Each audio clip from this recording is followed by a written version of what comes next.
도시락 34번째 시간입니다. 혁명에서 사명의 길로. 요절은 사도행전 20장 24절입니다.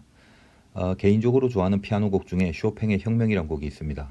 러시아가 폴란드 혁명 운동을 탄압하고 무력으로 바르샤바를 점령했을 때 이 곡을 작곡했는데 피아노를 좋아하시는 분들께 추천을 해드리고 싶습니다만 바라기는 정치적 혁명의 마인드로 듣지 마시고 자기 안에 거룩한 영적인 혁명을 기도하면서 들으시면은 상당히 감동이 될 것 같다는 그런 생각을 해봅니다.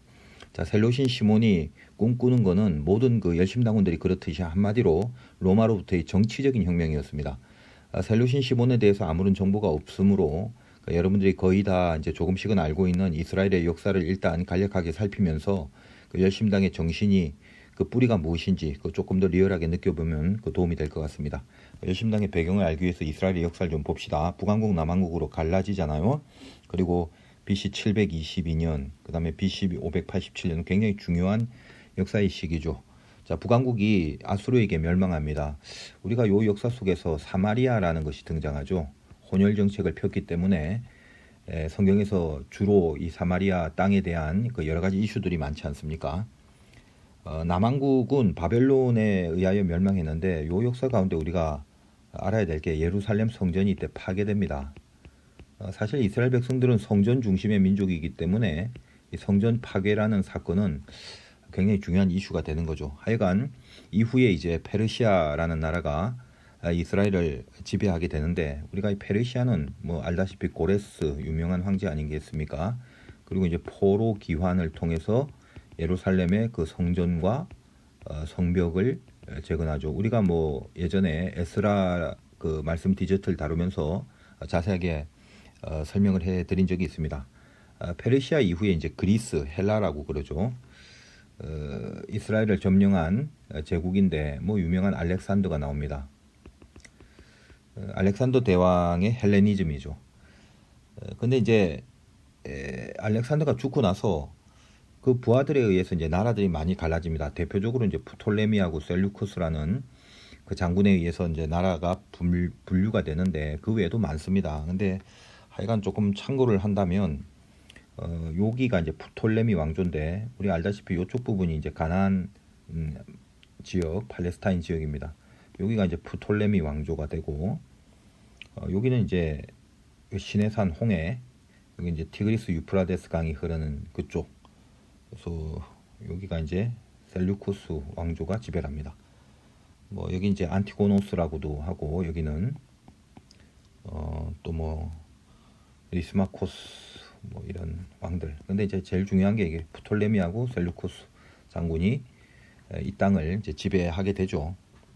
근데 나중에 어떻게 되냐면 원래 프톨레미 왕조가 팔레스타인을 지배할 때는 상당히 유화 정책을 폈습니다. 그래서 이 프톨레미 왕조 때 70인역이라는 아주 유명한 성경 번역서가 나오죠. 이거 많이 들어봤지 않습니까? 구약 성경을 헬라어로 번역한 성경입니다. 근데 이제 나중에 이 셀루쿠스 왕조가 이 프톨레미를 점령해서 이 셀루쿠스 왕조의 시제를 엽니다만 이 부분이 중요해요. 안티오쿠스 3세가 지배를 하다가 그 아들인 안티오쿠스 4세, 요 인간이 기가 막힌 인간인데 안티오쿠스 에피파네스라고 합니다. 이 에피파네스라는 말은 별명인데 요 말 자체가 신의 현현이란 뜻을 갖고 있어요. 신격화된 거죠. 그러니까 지금 그리스 헬라 시대에 알렉산더가 죽고 나서 나라가 몇 가지로 갈라진 이후에 이 팔레스타인을 점령하고 있는 프톨레미가 셀루쿠스에게 병합이 되고 이 셀루쿠스의 왕인 안티오쿠스 3세와 이후 안티오쿠스 4세에 의해서 대대적인 탄압이 일어납니다. 몇 가지 한번 들어볼까요? 일단은 그 헬레니즘 정책 때문에 유대 말살 정책, 완전히 유대를 죽여버리는 거죠. 그 다음에 이제 유대인에게 제일 중요한 레위기식 제사를 폐지합니다. 그리고 이제 돼지 피로 제사를 드리게 만들죠.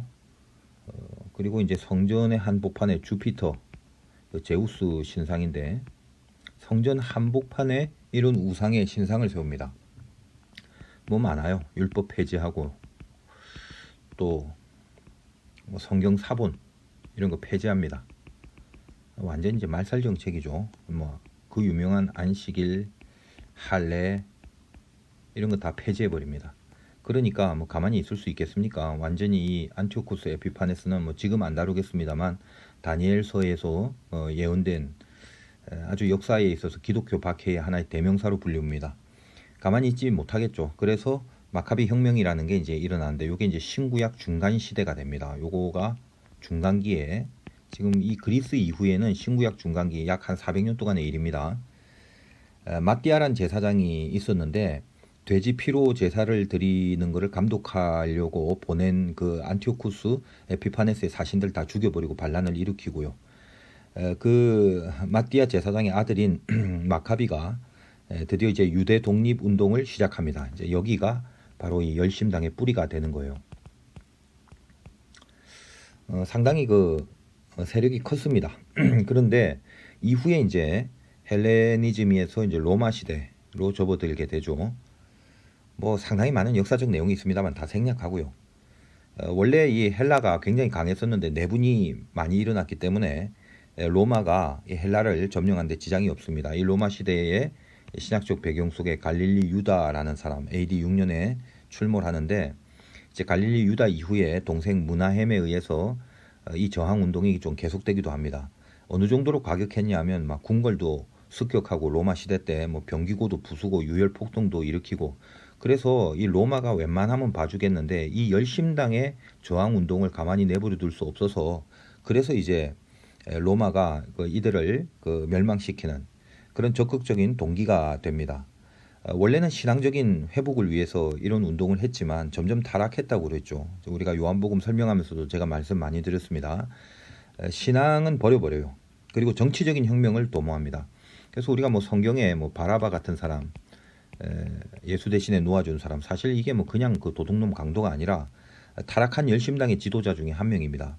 그러니까 어떻게 보면 예수님이 죽는 사건을 통해서 바라바를 살려내게 되는 거죠. 그러니까 예수님의 죽음이 바라바를 살리는. 따라서 예수는 죽어서 세상을 구하고, 그 다음에 혁명과 폭동으로 이 나라의 정권을 뒤엎자라고 하는 그 열심당의 모든 죄성을, 그거를 예수님께서 죽음으로 또 극복해내는 뭐 이런 메시지도 줍니다. 하여간 거짓 메시아가 이후에 상당히 많이 출현하기 때문에 우리 신약시대 보면 예수님도 사실 나사렛에서 무슨 선한 것이 나겠느냐라는 부정적인 이미지와 함께 예수님 스스로도 자기가 메시아라는 얘기보다는 Son of God, 인자라는 표현을 더 많이 쓰게 되는 그런 배경이기도 합니다. 하여간 이런 그 시대사적인 배경 속에서 사실 이게 너무 지금 간략하게 봤지만 그 열심당의 그 심정이 어떤 건가, 이 열심당이 어떤 배경으로 나왔고 어떤 정신을 갖고 있는가, 이 정도는 우리가 조금 유추해 볼 수가 있겠죠. 셀루신 시몬은 어떤 사람입니까? 이런 그 열심당의 정신을 갖고 있기 때문에 그가 추구하는 메시아상도 사실은 정치적 해방가였지 않습니까?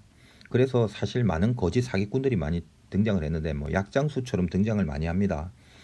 우리 뭐 약장수 보면은 뭐 희한한 마술 같은 거 부리고 말도 안 되는 거 뭐 앞으로 보여주겠다 해놓고 약 팔고 보여주지도 않고 뭐 그런 거죠. 뭐 요단강 가르겠다고 출몰한 메시아들이 굉장히 많습니다. 자, 그런데 진짜 예수님께서는 거짓인가 진짠가 뭐 긴가민가 하고 있는데, 그가 행한 능력이나 표적이나 어떤 복음을 강론하는 모든 것이 남다르다 보니까 군중들이 점점점 예수를 주목하게 됩니다. 그래서 사실은 그 군중 속에서 사탄의 소리를 많이 듣죠. 왕으로 삼자, 우리의 혁명의 지도자로 삼자, 뭐 기타 등등이요. 그런데 예수님께서는 혁명의 지도자가 아니라 십자가에 달려 죽겠다고 하십니다. 그리고 너희들의 그 먹을 양식이 아니라 오히려 썩을 양식을 위해서 온 거라고 뭐 그런 식으로도 말하고요. 그랬더니 상당히 많은 제자들이 다 떠나버리죠. 죽겠다고 그러니까. 그때 제자들에게 뭐라고 합니까? 너희도 나를 떠나려느냐, 그렇게 얘기를 하죠. 그 얘기를 가장 강력하게 들었던 사람이 바로 셀로신 시몬이 아니었나 생각을 합니다. 이 시몬이 예수님과 같이 동행을 하면서 드디어 그의 혁명적 가치가 사명의 가치로 바뀌어버립니다. 사도행전 20장 24절에 이런 말이 있죠. 내가 달려갈 길과 주 예수께 받은 사명, 사도 바울의 고백인데 그 사명이 뭐라고요? 곧 하나님의 은혜의 복음을 증언하는 일. 이게 사명이다라는 걸 알게 되는 거죠. 그래서 사실 셀로신 시몬은요, 그의 삶 속에서 예수님과 동행하면서 깨달은 게 있습니다. 그는 혁명을 위해서 살았지만 혁명이 사명인 줄 알았단 말이에요. 근데 그게 아니라는 걸 깨닫고 사명이 혁명이다 라는 것을 알게 됩니다. 그래서 그가 소아시아, 북아프리카, 이집트, 흑해, 영국 런던까지 또 페르시아까지 그의 사명의 길을 끝까지 따라서 상당히 방대한 부분 복음을 증거하는 이 사명에 최선을 다하는 삶을 살아갑니다. 우리 인생 가운데도 사실 나라의 정치도 중요하고 어떤 환경과 상황이라는 것도 굉장히 중요합니다만 예수를 믿는 사람들이 가장 중요한 것은 혁명이 아니라 사명으로 살아가는 거 아니겠습니까? 기독교의 이름으로 나라를 바꾸겠다고 정당을 만들고 그 다음에 기독교라는 이름을 갖고 있음에도 불구하고 어떤 정당 속에 속해서 다른 정당을 지지하고 또 다른 편에 있는 기독교인을 적대시하거나 대적하는 그런 모습을 보면 굉장히 안타깝죠.